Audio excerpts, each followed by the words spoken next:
Welcome everyone. I'm Blake from Bourbonr. I'm here with Joe and Will from Barrell Bourbon. So guys, thanks for joining me. We're going to have just quick discussion about what's going on at Barrell, some new exciting things coming on. So want to get a little bit of feedback from them. So yeah, Joe, if you want to go ahead and introduce yourself.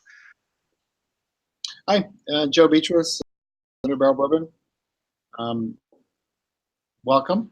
This is actually the first time anybody has been inside our place, and so we're in the nerve center right here. This is our lab, and this is where all the magic happens. So thanks for having us on. All the Barrell goodness is made in that room. Yeah. It is, and it's too bad. I was hoping the Trip could join us too, but he's our master distiller. He's in Tennessee four-wheeling, and he's really out of touch right now. But we do have Will, and I was really happy to introduce Will, our national director. Will, take it. Yeah, my name's Will. I'm a little more behind the scenes than Joe and Trip are in terms of talking about the products, but it's my job to get them to where they need to go for everyone. So I'm happy to be part of the conversation. I'm in my bottle-filled living room. One of the only 4 days this month that I'm home, so it's happy to catch you guys not from a hotel room. Will's being really humble there. Will is integral when we do our blue sky stuff. We meet constantly, and we're coming up with new ideas, new formulations. Formulations is the wrong word. New finishes, new ideas, new concepts, new approaches. And Will's been integral in bringing us all kinds of information and helping to shape what we do. And not only that, he gets it to the right place, which is key. He also made me jealous today because I was sitting with a white background, and I'm like, okay, I gotta move now. I can't say I'm the host of Bourbonr and or the author of Bourbonr and then just be sitting with a white background. I got to have some kind of bourbon behind me. So. Well, I tried to go out where the barrels are, but our connection is so poor here that it was impossible. You couldn't see anything, so that's too bad. But there's a bunch of, so believe it or not, right out there is a bazillion bunch of barrels of all kinds of different things out there. But you know, we can always take a field trip if we need to, if you're on a laptop. Yeah, I tried, but the connection just is so pixelated you can't see anything. Gotcha. Well, fair enough. All right, well, we'll jump into it. So the first thing I wanted y'all to kind of talk about was the Infinite Barrel Project. I don't think I've posted my review yet, but I've tasted it a few times, posted on social media. So basically it's a blend of different barrels, different whiskeys from all over the place, and kind of like we'll call it a life-size version of an infinity bottle, because most people are familiar with those. But go ahead if you want to kind of tell us what all's in there, what the future plans is for that release, and kind of how the whole thing started. Well, that's thanks. That is a pretty good introduction to it. The whole concept came out of one of our meetings, and it really was something like that, which is, wouldn't it be great to have a giant size infinity bottle that we could always be adding to and evolving and shaping, and then bring that to people and share with other people. And so we spent a bit of time trying to figure out how to do that. And so we started with a selection of barrels that we blended into Infinite Barrel Ground Zero #1 that we released. And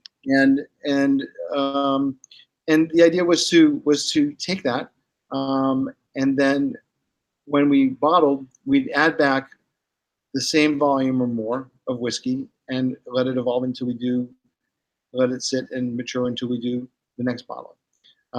We're even looking at large 1,000-gallon wooden barrels that we could store this in, because it's a little cumbersome the way we're doing it now.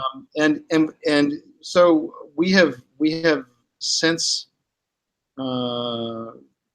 February, when we did the first release, the first bottling of it, we have been bottling continuously and adding back in and blending, and we've done probably more volume of this in the first couple months than we thought we were going to do in the whole year. So it's been really successful, and we love this project. It's we're going to keep it going forever. I think for well, talk about it. Yeah. So like we had this conundrum for almost a year where the ethos of our company is that it is not about coming up with a brand and then letting it go into the world. It's about constantly trying to do the best thing we possibly can. That like, if we're going to work on being really interesting blenders, we're always going to be improving on what we're doing and trying new things. And that was at odds with a forever product. And so, admittedly, there were days where I would call Joe and say, Joe, I need something that, you know, a bar can have and they know they're going to have for a year. They only flip their menu once a year, whatever it is. And Joe would say, that's not who we are. And so it's funny because Joe calls them blue sky meetings and I call them company outings. But we've had two really intense good ones. One that the New Year bourbon came out of, and the other that the Infinite Barrel project came out of, which was, how can we make a thing that somehow like synthesizes the idea of always improving on what we're doing and learning new things and incorporating new whiskeys that have become available to us based on new relationships, or whiskeys that we've owned that are coming to maturity, or whatever it is, and still have a product that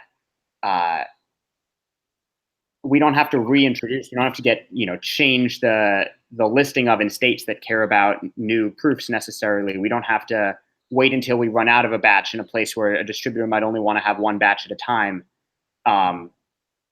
Synthesizing what we want to do as blenders, and also what we have to do to make our company work for our partners, like everywhere from retailers to distributors to the people that are buying the product. And the Infinite Barrel project was that. It's our way of, like, Joe never has to stop blending it. But it's also really important to us that it's not like each one is totally different. It's like an evolution along with our company. That was going to be one of my questions. So is the idea to keep the flavor profile somewhat consistent between batches, or you may get something that you think is really unique, toss that in there and see how it does, or just see as you go what barrels you can get? So the important thing is it's not batches. It's like one living product all the time. When I was in Kentucky a couple weeks ago, basically my life these days is I fly to Kentucky, we meet for 2 days or so, and then I pick a direction and I drive for like a week and a half and go to every city, and then I fly back to New York and sleep. Hole up and sleep for like 3 days straight, basically. Well, it's funny. Back to the product. I don't want to downplay the. We spent a lot of time, and as you were talking, I was reliving some of the conversations. We spent a lot of time shaping this concept. A really good idea seems so simple in the execution, but to get there, it takes a lot of work. To make it fit into our as Will said, our ethos, everything that we stand for. Where it's constantly evolving, where it's all about experimentation and evolving the flavor and bringing new things, trying different things, and at the same time having it to some degree over time being consistent. And so those concepts were sort of at odds, and so we take that. We really spend a lot of time on the blending side of it to evolve it slowly, so that there's not radical changes to it, but there are noticeable changes. It's not a different. If you tasted something from February and something from July, you'll notice a difference. But if you were to taste it July and June and September, you may not see that much of a change. Although if you're really paying attention, you will. So it's more the slow progression than, hey, let's completely change this thing by adding 20 new barrels of something different. I liken it a little bit to if you buy a case of wine and you open a bottle every 6 months, it's not going to taste the same every 6 months because, but it's still the same wine. It's that, in fact, if you have a bottle of whiskey and you drink it every 6 months, regardless of the argument about oxidation and air contact or whatnot, but also like you're in a different place in your life every time you drink it, and it's going to be different in one way or another. We really try to look at this as a single product. It's like one project that we're working on. And it's important to us that every bottling date is specific in a timeline. And so if you taste the February 12th bottling, and then you taste the bottling, which will inevitably happen like in December or January of next year, they're going to taste pretty different because there was a lot of work that went on constantly improving that in between them. But if you put the August bottling in between the two of them, and I'm just assuming there'll be a bottling in August, like maybe there will, maybe there won't. But the hope is that you'll be able to get a hint of what the evolution was in those three, and that the last one will still very much speak to the original blend, but it will be a progression because our company, if you look at the things that we do, are a progression. You know, it's the company started as Barrell Bourbon, and now it's Barrell Craft Spirits, and that's really only because of like the relationships Joe's built, the like interests Joe and all of us have developed and that we've been able to run with. You know, the idea of doing rum, I assume the company would have done rum anyway had I not been chosen to work for it. But my like obsession with weird rum certainly pushed it a little sooner than it might have happened otherwise, I think. Yeah. And which that's kind of a good lead into my next question is, so I'm trying to see who it was from, but somebody asks, what's the status of barrel rum? What's the pipeline? Is there an expected or another expression coming out anytime soon? And I know you're the rum guy, so I probably need to hit you with even more rum questions while I've got you, but how's barrel rum looking right now? Joe, you want to field it? Sure. We think about the way we approach our blending.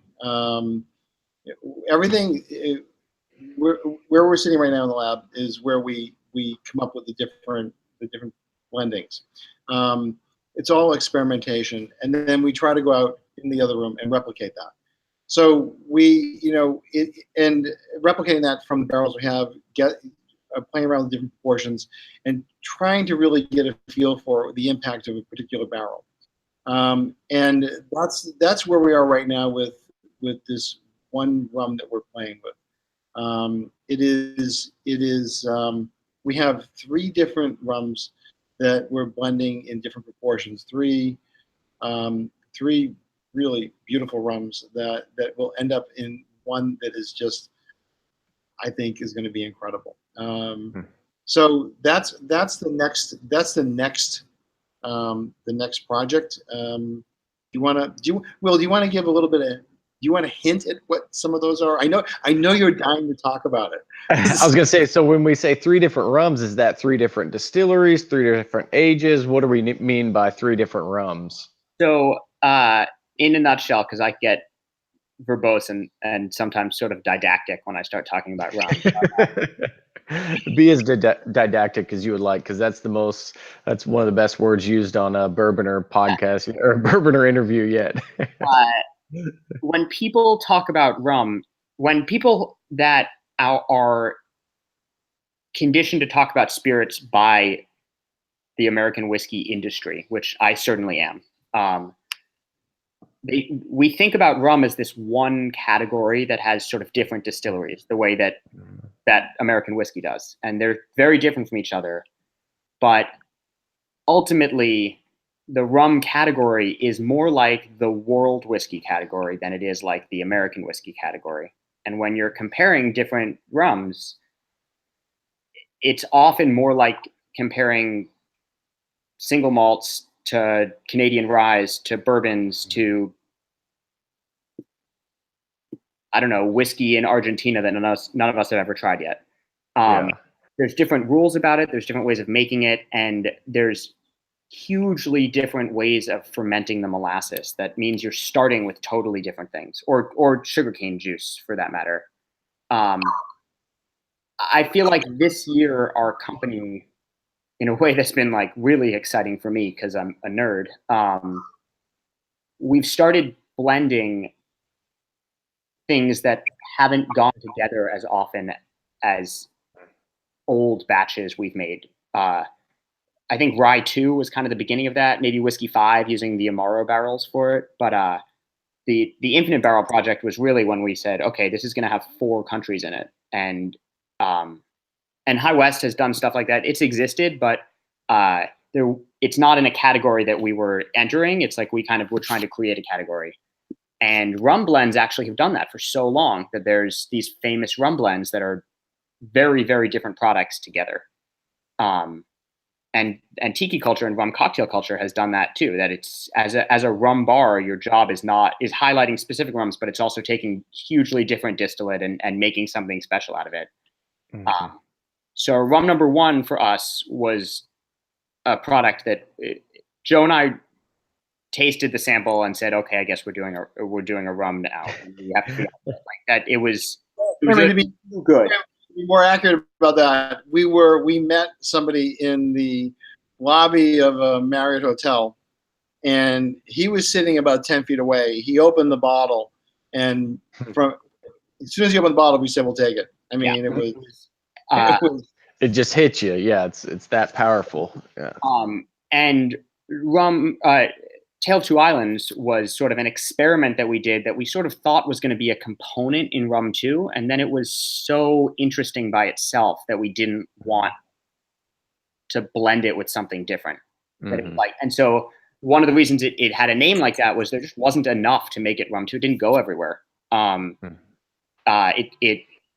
It made a lot of people that I talked to on the phone most days more angry than it did happy because we had to say no a bunch of times. Yeah. What we're trying to do now is not mimic the Infinite Barrel project in terms of its style of blending, but in the idea of taking some very different things and making a product that's greater than the sum of its parts. And that's been done in the rum industry, but we're trying to be really careful about vintage rums, very stylistically specific rums, distilleries that we feel are really wonderful on their own, but also bring really interesting things into certain palate places. I don't know how much to talk about or not talk about because like I've only tried Joe's like first. Joe made a first blend and he mailed it to the Marriott in Houston while I was there, 2 mini bottles, and I got to taste them. And I said like, I won't swear, but what the feel free. Yeah. I couldn't identify it even stylistically, and it's because it was like a 33 first shot at it. We really love Jamaican rum because we like pungent, funky things. But we've been working with a distillery that's not a Dundering distillery for this one, and so it's a little bit closer to a classic British style of rum. We've been working with a British rum, a non-Jamaican British rum that a lot of people really love that we've already been told it's a shame if we blend it, but we're probably going to do it anyway.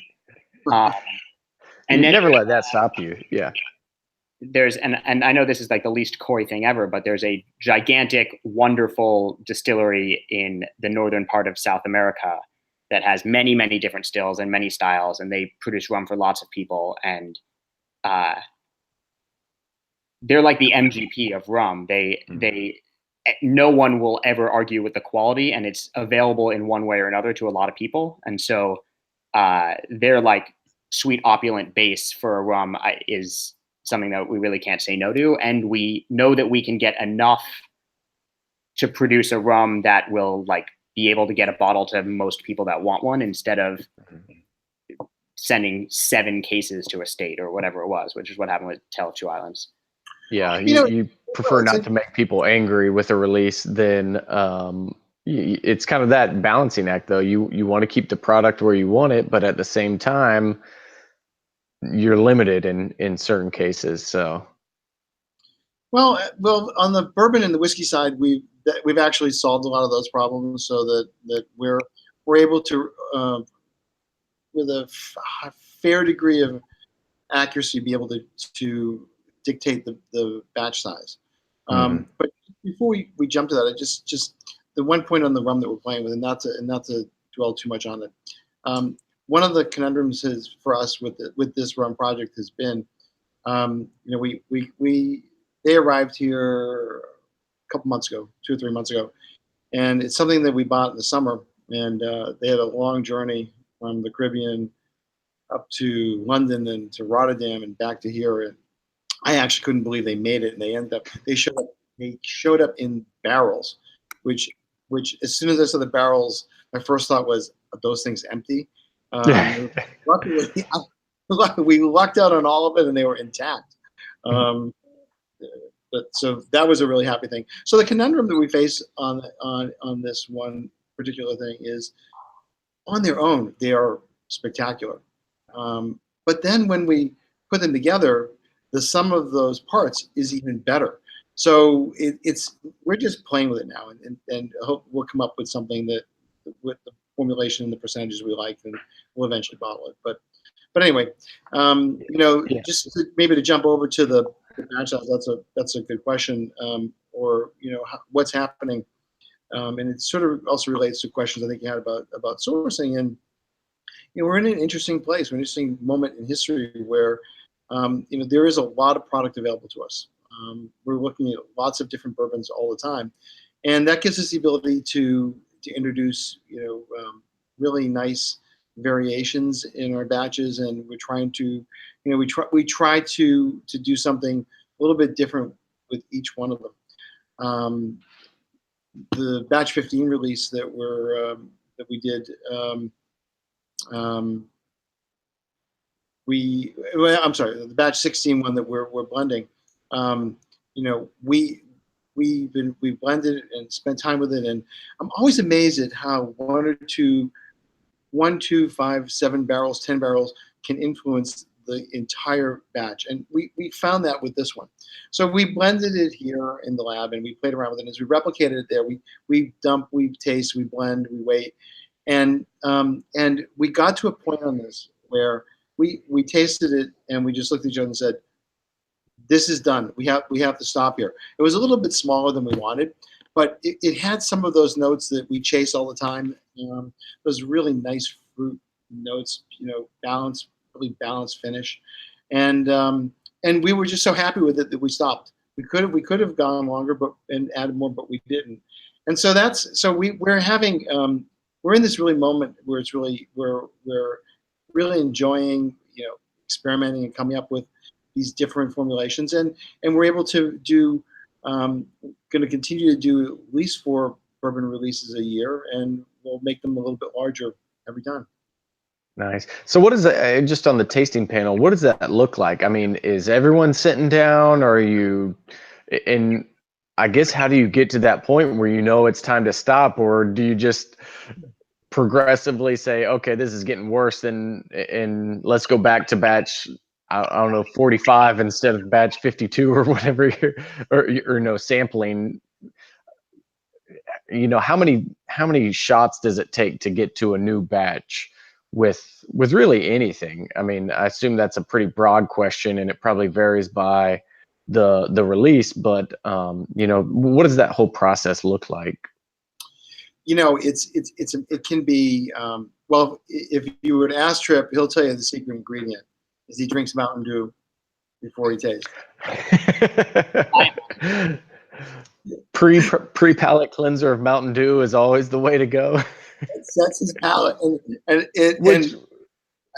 he's not kidding. I mean, he does that every time. Historically, though, I think Mountain Dew was created, like, no joke, to be a whiskey mixer. Am I wrong about that? I gotta Google that now. I have no idea, but I want that fun fact for the next whiskey dinner that I hope. It'll tickle your innards. I mean, I know it'll tickle your innards. I mean, that was a great TV commercial, the original one they had. But just an anecdote to this, because it's a story I think is funny. January of last year, so 2017, we were totally out of stock. Like we were out of stock. A lot of our distributors didn't have any. People were embracing the brand faster than we expected in markets that we had just introduced the brand into. And Joe and Trip were pretty much done with the batch. And I was, because I'm the crybaby in the company. Where's the product guy? Yeah. I was like, Joe, we need to release this now. And Joe had a cold. And so we were two weeks late releasing it because like ultimately the only reason our company or the biggest reason our company has been successful in the past couple of years, I think, is that we refuse to release anything that we're not so excited about. And Joe's like, I need to final check it, and I don't feel like I can right now. And so we started off that year very far behind our projections in terms of sales. But I like telling that story because it's when you're a small company, it's literally the founder having a cold that stops. Yeah, the end of the story though is we caught up pretty quickly and beat our numbers for the year. So that's a good sign. You should start naming the batches. That could have been Joe's cold batch, and then you not just Tale of Two Islands or Yeah, we like those. We like them. But back to your original question, we can do 50 or 100 variations easily. I mean, we lose count because we'll do it over several days. We have an idea. The process generally is we make a selection of barrels, and then from those barrels we group them into things and attributes and types that we see in there. And then we start doing representative combinations or do combinations of those representative bourbons into different groupings, and then from those we begin to refine, and it can literally be. I'm trying to remember. We did one that I say it blended itself, and I'm trying to. I think it was. I want to say it was 13, but I'm not. They're sort of blurring together right now for me. But some of them come together very quickly, and some take a long time. Batch 5, for example, that took 2 months to blend. That was the most challenging one I think that we've ever blended. And that was the 5 and 6 were the sort of the sister pairs. One was a high risk barrels, one was low risk barrels. But we so we end up getting these representative bourbons. We blend them together. We look for these. We look to see how the attributes that we're looking for play together, if they play nicely, and then we go out and we replicate it by dumping those barrels in the tank, and then we test, and we're always it's close, but we always have to make adjustments. So we now over time we've learned if we think that it's going to be 40% of this one. Don't dump 100% of the 40% because we made it make an adjustment. So we'll dump 30% of the 40% and then build up to the volume that we need. Because sometimes there are barrels that just dominate, and I'm always amazed by that. And it just happened to us in the Infinite Barrel. This last blend that we did, where it was a rye finish in Curacao barrels, and I was amazed at how a 2%, 3% volume impacted the flavor so dramatically, and it just does. And so then that's why we inch up to the final blending slowly. we're tasting. We'll even take a week and let it rest for a day or two in between, because we make the whiskey pretty angry when we're blending it together. It takes a while for it to be happy again. And it just takes time. So now when you say you're taking parts of the barrel, so will you dump a barrel and then say, all right, we want to put 25% of that barrel into this batch? No, that's not. I'm sorry. That's not what I meant. What I meant was, if we have, there may be 10 different bourbons that we're going to put into a blend. Mm-hmm. And one of them may represent 30% of the total volume. Mm-hmm. At least that's what it appeared to be in the lab. So if we think it's going to be 30%, we'll dump 25% or 20% of that volume and reserve some of it because we're going to have to make some adjustments. Got it. Yep. Or we may need this to push out something else Mm-hmm. and pull it back. So we step up to it. So even if we came up with 10 different barrel types here, and one was 5%, one was 10%, one was 20%, we still step up to that by starting with what we think is going to be the largest contributing bourbon first, and then work our way outward. Mm-hmm. Interesting. Very complicated process. Yeah, I imagine you got to keep a really good Excel spreadsheet on that one too. I wish it was simple as an Excel spreadsheet. Yeah. Oh, it's just all in your head. It's all in Joe's head. He just tracks it, and No, we found that what we actually use is like a whiteboard material that's on the table, so that we put everything down and we mark everything, because after a couple of hours of blending, it's really easy to forget which one was which. Yeah. We've had to start over again on a few things, but so now we write everything down. It just lesson learned on some of those early blends, I'm sure, of how to keep track of everything. All right, well, we're getting kind of close to that 45-minute mark, so just one last question to kind of wrap up. Barrell has kind of led the way in the bourbon and American whiskey industry with the whole blending and kind of independent bottler, which has always been popular, and other Scotch, rum, that kind of thing. So where do you see the future being for just the sourcing of it, the putting out new releases? Do you see that being a growing trend? And based on previous answers, I assume yes, but kind of where do you see that going in the future? We're going to continue to do what we do. We're bringing in new, different whiskeys, new products all the time, and we're playing around with them. I think that the American whiskey category presents a lot of great opportunities. I think we're going to continue to push on that, and it allows you to have a little bit more latitude in what we're doing. We're going to continue to do that. The bourbon world, more and more bourbons are becoming available, and we're going to just get more and continue to do more in different and exciting blends.